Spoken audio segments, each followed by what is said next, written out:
What's up, y'all? Y'all are listening to Living Corporate's flagship podcast. If you didn't know, Living Corporate helps organizations build employee engagement and market trust through data analytics and data transformation, our e-learning platform, and brand marketing storytelling. We're so excited for you to be here today. The conversation you're about to hear is going to connect the dots between employee experience and go-to-market effectiveness. If you're not ready, get ready. Here we go.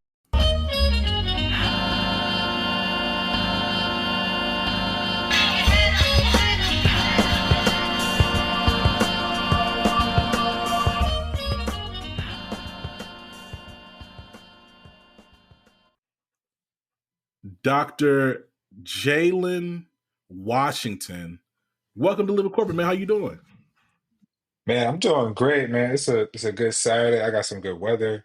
I'm trying to, I don't know. It's one of those like that fake fall. So like right now, I'm just excited, man. It's like I want to soak up that last inch of like good time. But man, I'm good. How you doing? Man, I'm doing well. You know, it's interesting. It's so I gotta break the fourth wall a little bit and talk about how, like the context within which we met. So,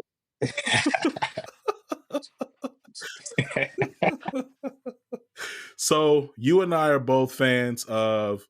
We're both fans of. First of all, both fans of just media, and I think I'm not going to speak for you. I believe there's a large subset of folks who engage in like pop culture media, pop culture podcasts, and content as really like a form of escapism and entertainment. And Right. it's funny because I think like so often, so like you and I, so like just to cut to it, like you and I met on the Joe Budden podcast Discord. Right. And it's funny because I think there's this like assumption that I'm not going to put Joe Budden content in the same realm as Shade Room, but I think when we talk about pop, They get my leg. you know, it's good. So when it comes, we're talking about like pop culture.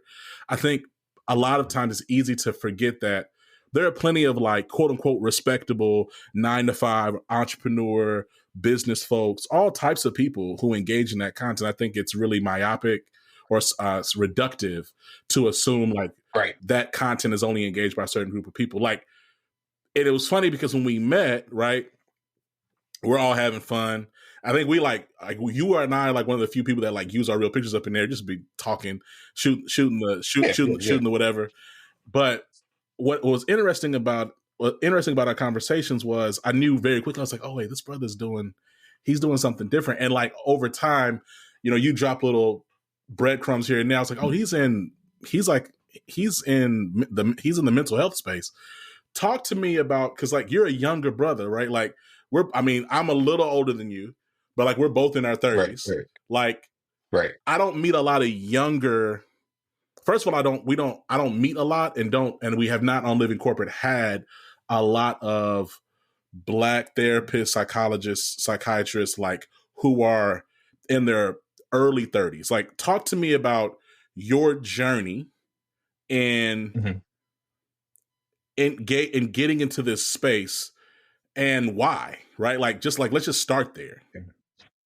Sure, man. Yeah, no, and like you know, you made a great point of even just that side of trying to find. I always say you're trying to find your folk in the corner of the internet and just watch the rest of the internet, Yeah. right? But I mean, for me, man, I was an athlete, basketball, baseball.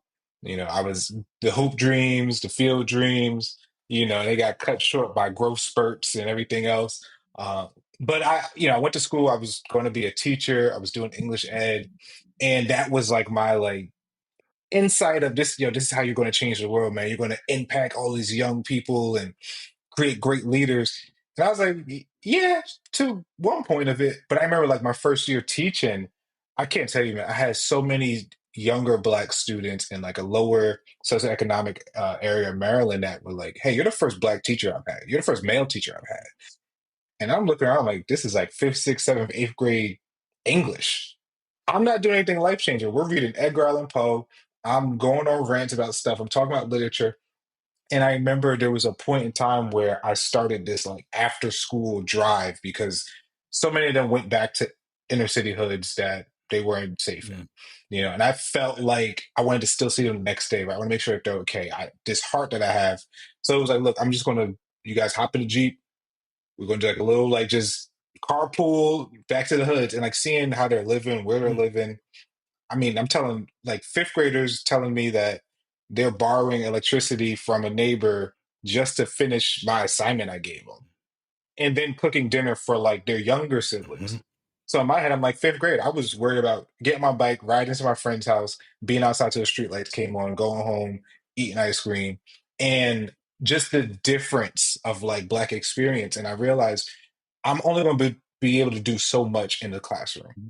You know, getting a reading score up from second grade level to ninth grade level in a school year is ridiculous. So I started getting more and more pressure of Jalen, you gotta be perfect, you gotta be perfect, you gotta be the perfect teacher. And I was like, but what if it's not the teaching? Like they're telling me to understand this. I'm seeing them engage, but there's so many other factors that are coming into play. And I always tell the same story, but there was a student I had. I still talk to him now, but he had a birthday, so I'm a young teacher. I want to have birthday parties. I want to have cupcakes. We want to have movies. We get in the cart. Like it's going to be a great time. And I remember calling parents. I'm like, all right, let me cross all the T's. Hey, is it okay if I bring in this? Yeah, I don't care. No answer. No answer. No answer. Hey, can I bring in? Yeah, I don't care. Wow. And I'm like, I guess I'm all right. Like they kind of know, yeah, I got this Black dude teacher. I bring in the cupcakes, bring in pizza. I think I got him like Burger King or something like that. And he's like, Miss Washington, it's like the first time I ever celebrated a birthday. Wow. My mind immediately went blank of like, I forgot about religion. I forgot about culture. I'm thinking about allergies and this and that. He's like, no, my father's dead. My stepfather's in jail. My mom's boyfriend is on drugs and my mom's on drugs.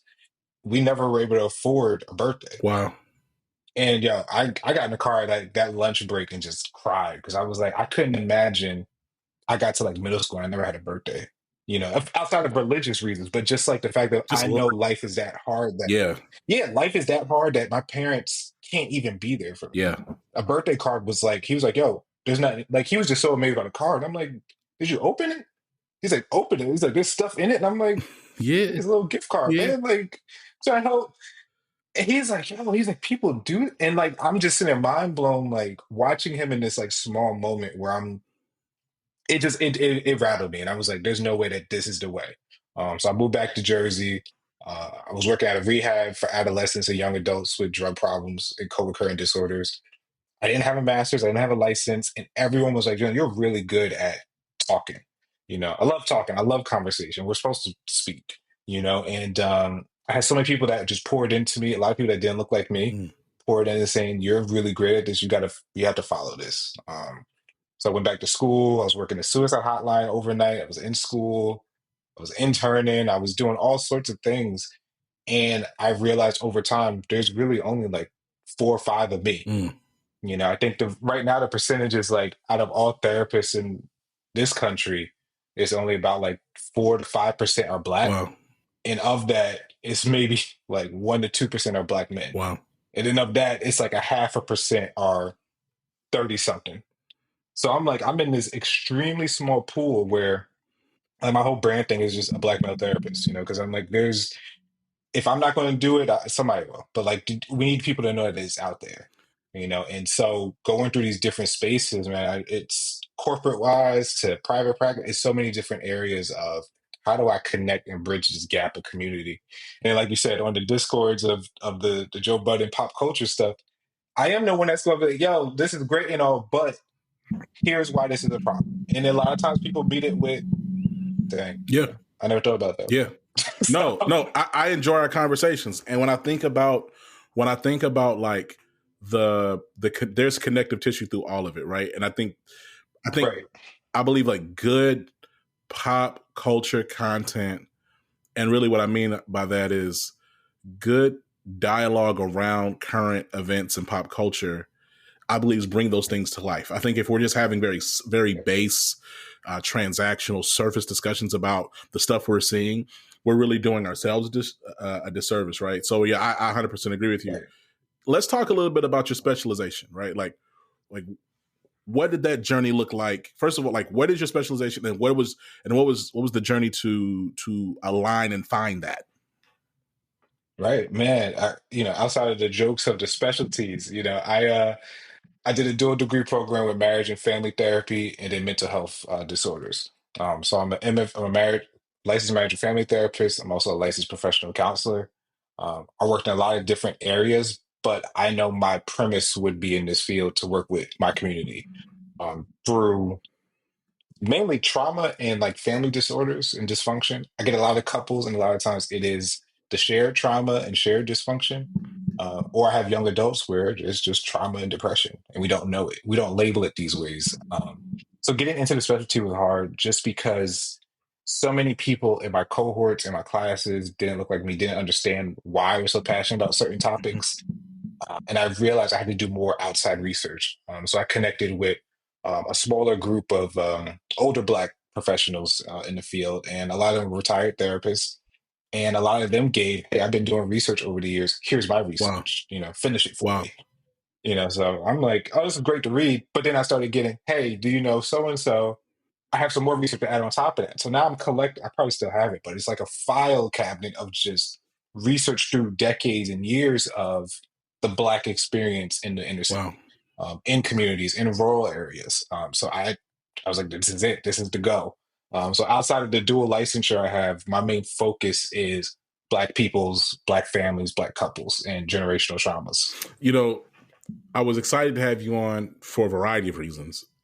One thing I really want to talk about here is this idea of invisible disability. I think so often when we say disability, we think about like something physical, right? Physical. Something Yeah. like clearly identifiable, right? Oh, okay. Hey, Mhm. you're in a wheelchair. You're Right. quadriplegic. Maybe you have you have one functioning eye, right? Something some you have a like again a physical thing that we can see. Right. Um, Right. and to part of the comment you just made, there's also the idea of invisible disability, right? There's a bunch of folks. I'll speak for myself, right? Like, so years ago, so this 2020, we record this 2024. So back in like 2019 and 2019, I was diagnosed with depression, and I was diagnosed Mhm. as bipolar and anxiety Mhm. and PTSD. And there's various contexts within which those symptoms are triggered, but Mhm. they exist for me, right? And I remember Mhm. talking to my therapist because I went to a psychiatrist, then I went to a Mhm. psychologist, and Mhm. then and I really continued like my talk therapy. But I said, man, it seems like I just have a junk drawer of things wrong with me. So first of all, there's nothing wrong with you, right? So like off top, Mhm. but then two, it's like, well, Zach, you're just really high functioning. So people may not know, Mhm. but No, right. but that doesn't change the fact that if you're not in the right context or you don't have certain needs met, that these things are going to become a real problem, right?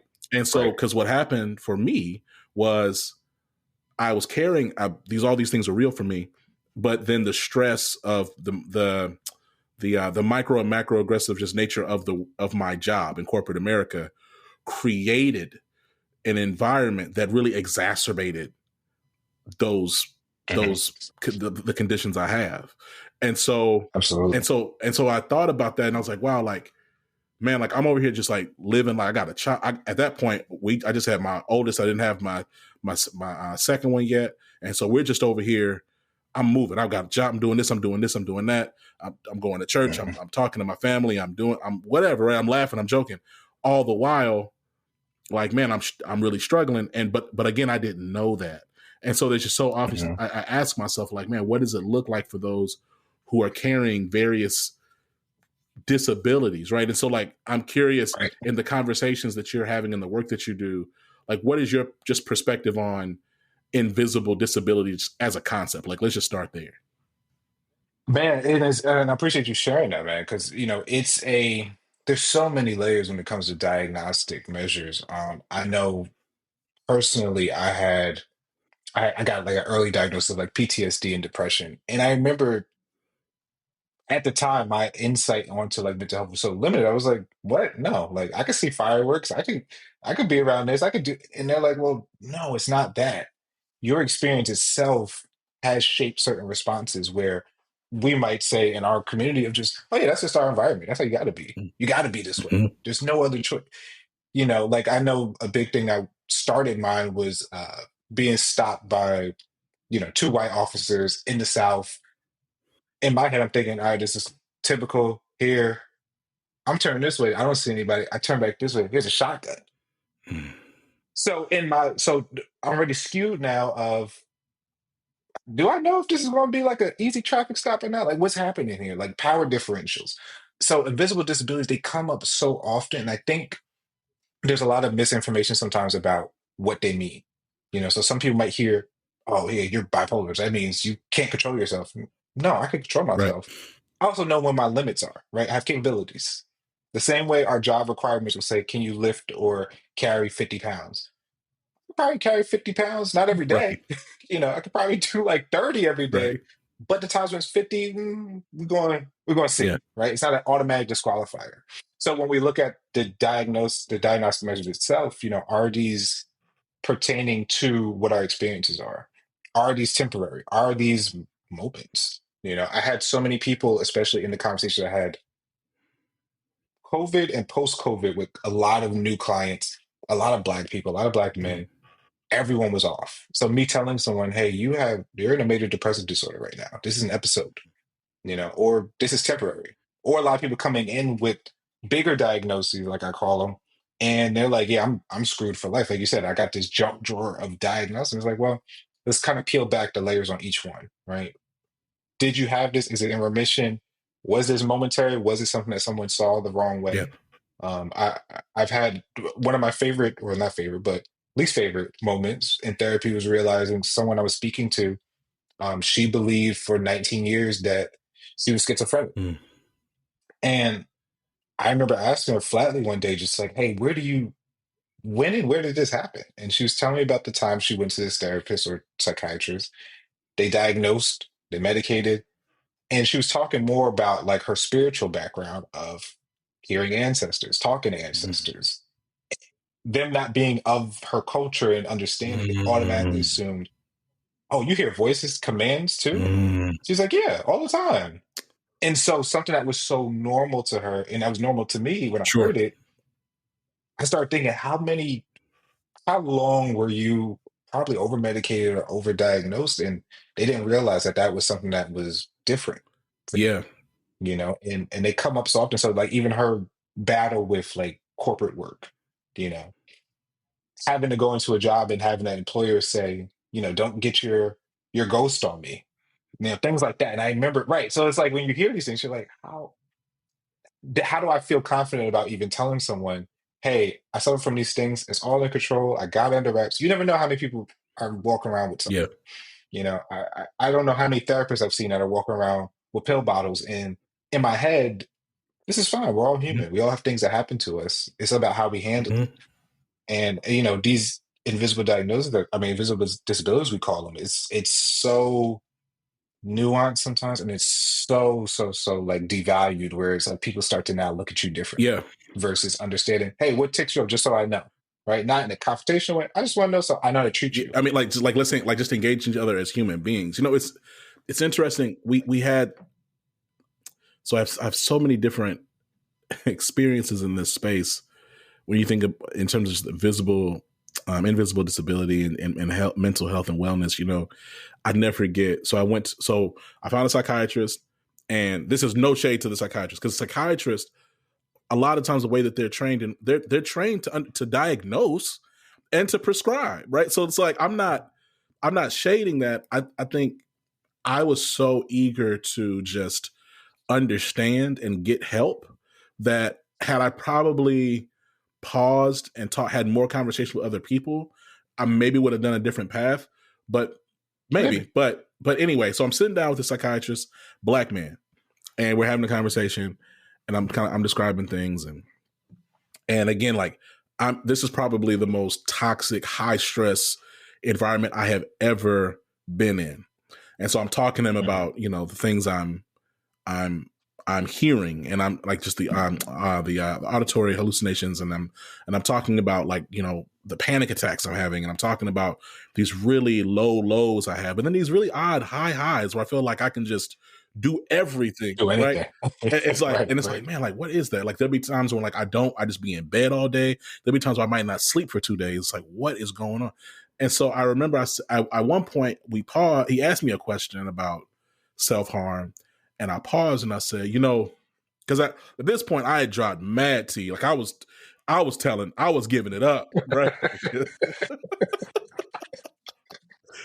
Don't you hate that? It's like, oh man, I gave this person all of a sudden, like, right, and that's all. whoa, Yeah, where, he like where he like he just kept on writing. I said, man, hey yo, and I paused, and it was almost like I had I had a fourth wall moment of like, hey, wait a minute. I said, hey, I'm gonna be honest. I have more to share, but I'm concerned that if I say too much, you're gonna like put the straps on me, right, and soft socks. And he got quiet and he said, well, my job is to support your care. So, and like he didn't like deny. And I just and I remember I just looked at and it reminded me of that. Well, I mean, I don't know. Diddy is just so infamous for other reasons now, but it did remind me of that meme of that dude staring him down, and then we looking at each other like. So you gonna say it? And so, but at the same time, like, man, like I really would encourage, man, like this idea of diagnoses is like it's so important because I did get some diagnoses. I got a litany of diagnoses, but he was like the third person I had spoken to at that point, right? I had spoken to and I'm privileged, right? Because I have a network and I have insurance and I have money, a little bit of cash, I don't want to fuel any rumors. I have a little inside joke, y'all, in the Discord. Everybody be making jokes about me having a bunch of bread. I am not breaded like that, y'all. I have several children. So, but the point is, I have access. I have starting at the top of this conversation. Right. You have means. I have means. And exponentially more. Like really, to your point about like all Black experiences are not the same. Like I did not grow up poverty class. I grew up lower middle class. And so, and since then, I'm now like firmly middle class. And so. I had my general physician, like my primary care physician. Right. Then I had my therapist. Then I had a psychiatrist. Then I had another therapist. And so like I did a lot of like, hey, here's what I got. Here's how it makes me feel. Mm-hmm. Here's what I'm thinking. What do you think? I think the other part, and I do want to get to, because you talked about your patient, and one of your patients in the context of corporate and work and what they say. It's what's so disheartening, I think, for me, especially about people who live at this intersection of like invisible disabilities and historically marginalized identity, is how quickly those things can be used for you and then against you, right? So I think about my time at this major tech company. I was like a DEI senior director, so like a DEI executive, diversity inclusion executive, but I also was responsible for their go-to-market strategy in building out DEI type products. Okay. And they asked me, because I think I had shared in some type of employee resource group that I was neurodivergent, diagnosed with bipolar, I have some other conditions. And, I think there's a discussion around what does neurodivergent mean, like defining that term and like practically. I would love to have you back on a part 2 to talk about that specifically. But of course, but what I shared that then the marketing team at this company, this at the time billion plus valuated, at the time publicly traded tech company, was like, hey, can we do a spotlight on you and how you're navigating being neurodivergent and a Black man, blah, blah. I said, cool. Did the whole thing. Shared that information. My boss at the time, who was a Black man, right? Discouraged, was like, hey, I don't know if that's something you should be sharing. I would not publicize this. Then later was like, hey, I just want, like, he said something to me. We had a disagreement and there was disrespect. And I said, hey, I don't appreciate that. You're not gonna talk to me like that. Right. We not right. Just baseline. Yeah. Like, and I feel like we don't have to, I feel like other Black men who are listening to this, like, it's like, hey, at a certain point, we can have a conversation and there's disagreement is fine. It's just like, hey, at a certain point, there's certain lines and spaces we're not gonna cross, and you're not gonna talk to me like I'm chump either. So we had that exchange, and he said, hey, I think I just want to ask, like, are you having an episode? And I said, Mm. and so I think to your point, right? Like, there's a lot of stigma, and it's just danger. I'm going to use the word. It's dangerous, and it's not always safe to share your. And at the same time, it's like I feel like you're walking like this knife's edge, because if you cannot share and not set and not attempt to boundary set and then suffer further in silence, or you can share but then open yourself up or make yourself add an additional layer of vulnerability that can create compounded harm for you over time. You know what I mean? Right. Absolutely, man. Yeah, and like those are the things, right? Where it's like I always tell people, when a lot of people will come to me and say, "Hey, I want a diagnosis. What's my diagnosis?" And I'm like, "Well, let's do some more work, right?" Because you can, I never discourage anyone from going to see a psychiatrist, psychologist, doing any testing, any medication, whatever you feel, right? But the work I want to do is going to be more about like the fine tuning. They're going to buff the car. I want to work on the engine, Mm-hmm. So like let me do that. So even in that space of my time working in corporate, I was program directors, clinical managers, things like this. Coming into it with my own experiences from that side, it turned to let me make sure I'm speaking to all types of people, because not everyone's depression is going to look the same. Not everyone's BPD is going to look the same. Not everyone's anxiety is going to look the Mm. same. So I also understand not speaking with people first language can be very triggering to Yeah. people, right? Telling someone, "Hey, you have an episode," versus, "Hey, look, we're getting a little intense. Let's put a pin in it. Let's come back to it. I want to I might have missed something. I want to come back and convene with you. Now we can go away. I can go have the curse out in my car and then come back and like, all right, hey, you know what? This is what I was trying to get across. Because like these are the things where it's like when people talk about like these disabilities or divergences, and the dangerous part, like you said, is when we kind of use it the wrong way, it turns to, is this going to be your cop out? Is this going to be the Yeah. excuse? Also, understanding certain labels in certain spaces, if they're not in that focus or mindset, it could be catastrophic for you, right? And like, I never want to discourage anyone from an opportunity, but also understanding what comes with it, Mhm. right? Because there's a lot of knowledge and information to still gather. You know, we're talking about like this idea of invisible disability. Um, Mhm. what advice would you give to leaders? I mean, you had an example of this woman, and I don't want to be Mhm. presumptuous. Was her boss a white man who said this? Don't stick your ghost on me. No, he ooh, was it Southeastern Asian, Mhm. something like that? Yeah. And it's like, and I ask only because I'm just thinking about like there's majority there's just different power dynamics, of course, when you talk about like Mhm. different marginalized groups, and then there's also anti-blackness is not something that's exclusively held within white populations either. Right. Like, but just what advice would you give to leaders, period, irrespective of their creed or culture, about Mhm. engaging those and seeking to create, man, and maybe even unpack this, maybe even unpack if you why you do it, because I'm gonna say this term, people, I think people use it all the time, they kind of sprinkle it on stuff like people in the hood do, parsley, psychologically safe. What advice would you give to leaders to create psychologically safe Mm. um, spaces for their employees so that they can have an inclusive and fair experience with their invisible disabilities?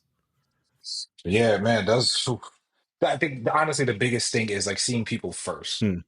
I remember when I was doing a lot of, well, I still do interviews. When I was doing a lot more interviews for like direct care work or nursing, I would always kind of like fold the page where it's like a disability Hmm. acknowledgement and just look at the person, because I still want to hire the right person, Hmm. right? I still want to put the right people in place.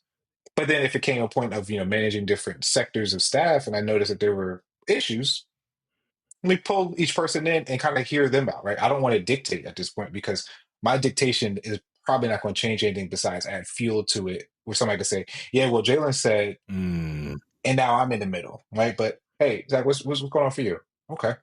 hey, but I was going for you. Like I want to hear all these things and then take it into account.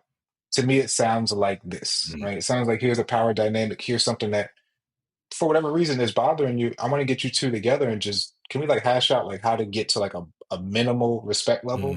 mm, So I always look at seeing people before their disorders, but also the thing of if it feels like I always say this to new directors, if it feels like the bad psychiatrist or therapist in like a Netflix or any movie or show, mm, don't do it. mm, You know, like they paint us out a lot of ways that I always hate, man, and I won't rant about it, but there's certain things that they'll say, and I'm like, somebody's gonna think this is how I will probably talk to them. mm, I would never tell somebody this. You know, I would never say this thing because that actually goes against what I'm trying to do. mm. So let me talk to the person first. Let me talk about what they might need. Let me check if they're hungry, sleepy, tired, angry, or upset. If they're any of those, let's address that. And now then we want to come back and talk about it because there are things to have when it comes to facilitating discussion with people. And COVID kind of exasperated some of it of I got lower tolerance now. You know yourself. I was very big on, hey, if we're going to have a very possible negative discussion about performance, I don't want to be in a boardroom. I don't want to be in an office. Can we go for a walk? Like, I want to be in a better space because I kind of want to be able to at least get to an end somewhere, you know? And if it came to like termination or something, hey, I never want to have this be a, I hate you, you hate me, and that's fine. Yeah. And kick rocks, right? But more about, hey, what could I have done better? Mm, You know, even in the conversations as like progressive discipline, like what can I do better in this moment to help you? You know, I want to make sure you're seen and your voice is heard here. There might be things I got to say no to just because of policy, right? But there might be things where we can kind of sort of work together on making this a better space for you.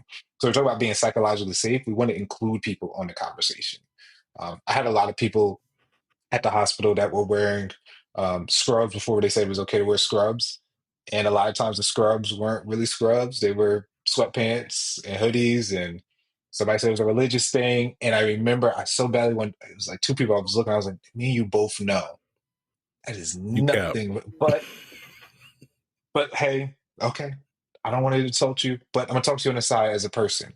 Hey, look, let's not make my job harder, right? Because if someone else saw this, I might be okay with it. But again, my main purpose is safety, right? I don't want to say I have to replace a Ferragamo hoodie. Right. You know, sorry, like I care about you, right? We keep it at home. We can get something else.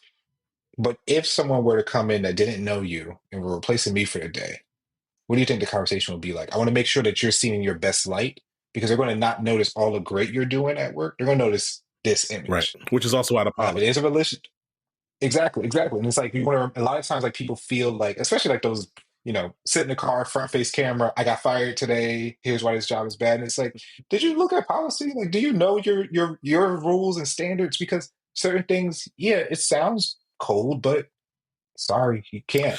It, You know, and man, education. you know, it's wild because, I've said this before on Living Corporate. Outside of it is, I'm always going to, and this is also probably a reason why I needed to navigate out of corporate. Like I needed to focus on Living Corporate full time.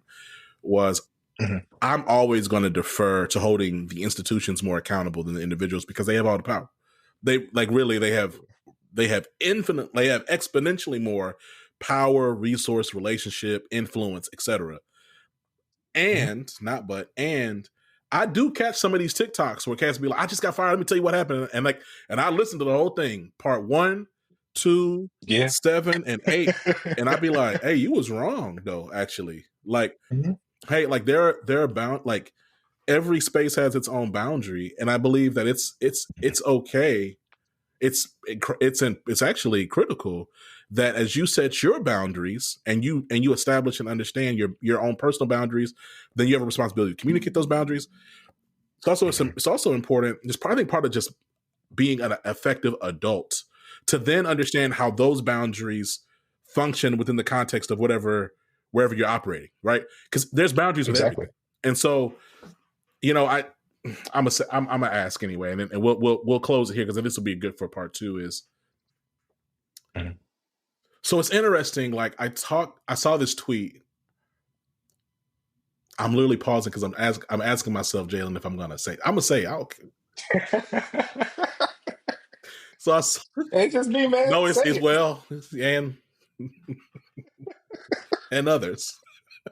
But so I saw this tweet. This was a long time. This was like maybe a year ago, Mm, and it was a black person, or at least a black avatar, who tweeted and said, "Man, at work you could talk to a white person and give them some feedback or about something that they did, and they're quick to say, 'Oh, I'm neurodivergent. I'm actually this and this and this and this and this and this and that.'" mm, And I got a bunch of reactions, and I thought about it, and I said, "Man, like, I wonder, like, what is where is the balance between acknowledging and being responsible for your conditions, right. and at the same time not scapegoating accountability for Mm, harm that you may cause, intentional or otherwise, right?" right. And I'm pausing like this. If you pause even to share this, share it, because what I'm not saying is that I'm not on some boomer, respectful to my boomers, this is not real and y'all making up stuff and blah, blah. Right, Like, right, that's right, not, no, right. no, no, no. I mean, I shared I've shared a good part of my journey and my ongoing journey.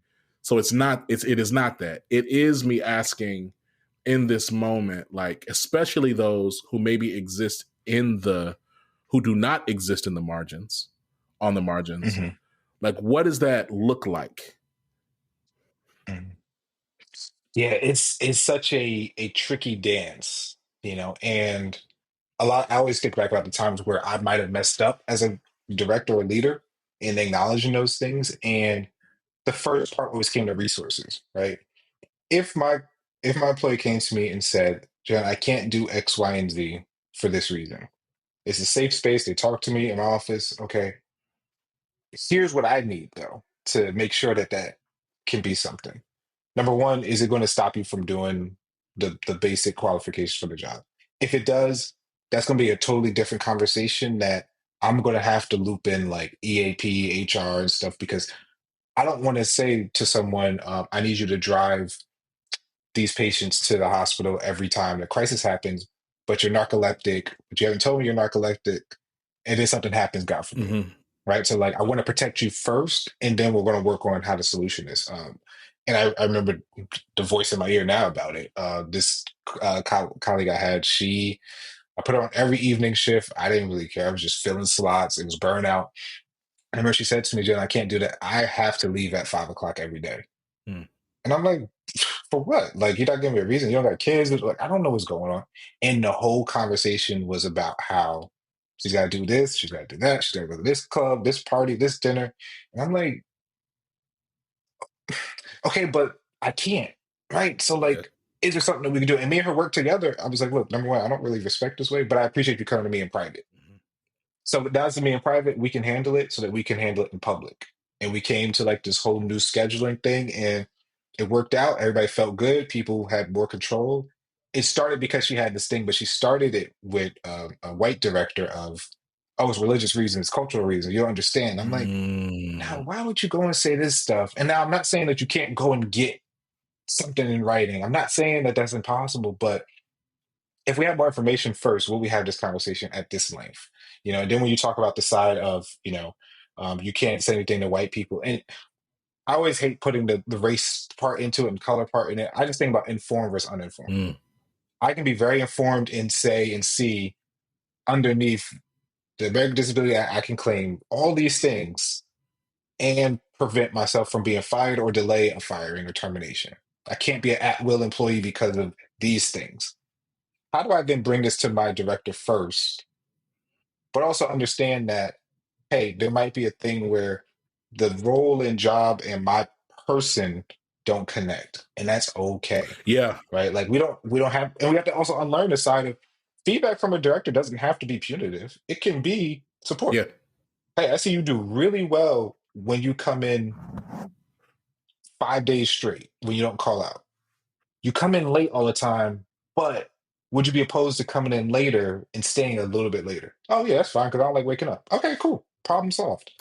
We don't have to have a bigger convo, right? And it's like when we start seeing people as the people in front of us and in the job that we have a mutual beneficial partnership, I also got to be able to bring stuff to you and negotiate, talk about it, understand my limits. I've referred a lot of people with EAP, and it was like, hey, look, this is not punitive.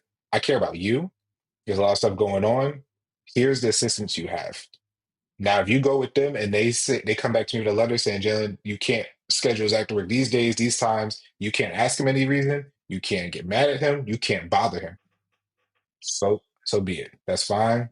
But if something happens outside of these things, hey, look, man, I know this is a thing. Does this fall into this? No, let's have the conversation. But also, I need you to go back and make sure all this stuff lines up. So I think there's a lot of times, those tweets and stuff, they always get me. But I'm like, if people had information in those times, would they still do the same thing? You know, the through line of what I'm hearing is, I mean, you said it, is like, it's keeping the people part first and maybe center. And of course, and accountability. I mean, like, let's be honest. Like, there's times where a lot of people they know they're about to be fired and they jump and throw out a flag. Nope, it's this. And it's like, well, okay. But it's concerning because why wasn't this known Right. Like first? 6 months But then ago. that's also right. And that also goes to the stigma, it goes to the misinformation. So I'm not going to share that I got severe PTSD and anxiety because I don't want to be seen as weaker. It's not weaker. Hey, look, I could probably bench press a good amount of weight. I might need a spotter at some point. Mm-hmm. There's no issue there, right? So it's like when it turns to hey, you don't have to be these things, you don't have to push through this, especially in corporate. Black people are pretty successful. We make a lot of money and for corporations, then we also feel the most burnt out and most ragged of I can't do this. And because it wasn't a safe space to begin with, because we also didn't lead it and ask if it was a safe space. And by asking if it's a safe space, I started saying, yeah, it is. Hey, I have this. What can we do about that? And if we can't meet it, all right. Well, and Jalen, like, it's wild because so I'm thinking about and I think about several, and I'm confident that you've talked to mm-hmm. several corporate professionals that take medical leave for health reasons. They go that process. But I believe, though, I don't. There's probably no way to really get this data unless you work with these organizations that, of course, have it all. But it's like the percentage of Black professionals that qualify to do that, Black and brown, to be clear, and just marginalized people who qualify for that. I bet if like half of them, because I don't believe it's even 10%. I really don't. Who have these benefits and really elect to use them because you have to go and talk to somebody and get the paperwork and get formally diagnosed and then submit that paperwork. At least that was my process, and the process people I talked to is, man, I feel like it would fundamentally change like that benefit. I think if like, up to 1,000%, right? I think that benefit would either go away or it would create some like huge like industry shifting policy decisions, because if black and brown people en masse were like, hey, look, I'm dealing with PTSD, I'm dealing with depression, I'm dealing with anxiety, I'm dealing with all these things, and it is exacerbated or triggered by these micro and macro aggressive behaviors in my environment. And like you get, let's say like 700,000 people, like in one industry, that would be like, I feel like that would be game changing. Yeah. I was going to say the only I could use my own data. Like, I love Excel, right? But off the top of my head, I had 10 years working in this field. The amount of people that have came to me through Medicaid, for an example, versus EAP of like employee assistance, I have had 4 people come to me through EAP. Wow. Of the 4, one was a mixed race Black woman that was a nurse at a very burnt out hospital. I mean, it's a hospital local to me, and I know they're burnt out. That was one. The other 3, it was a Caucasian American male was using EAP for his son.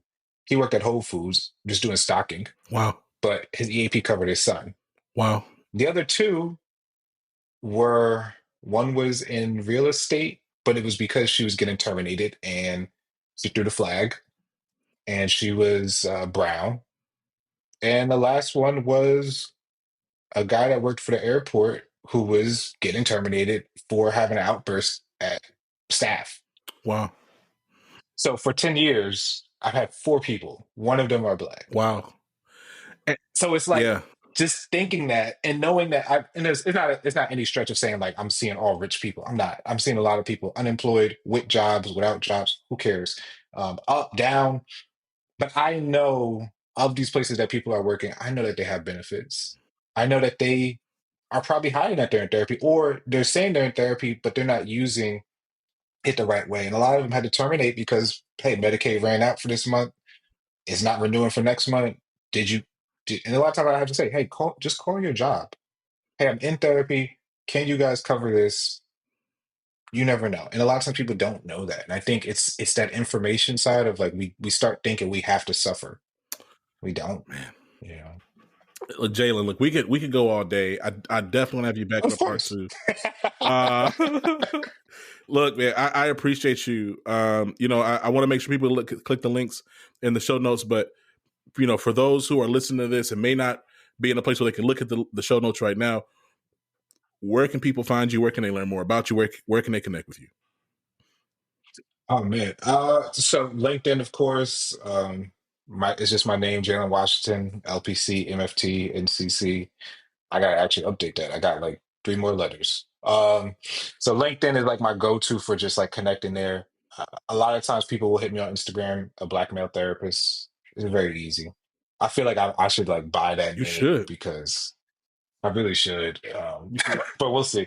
And besides that, I mean, I'm on Psychology Today. I'm on Therapy for Black Men.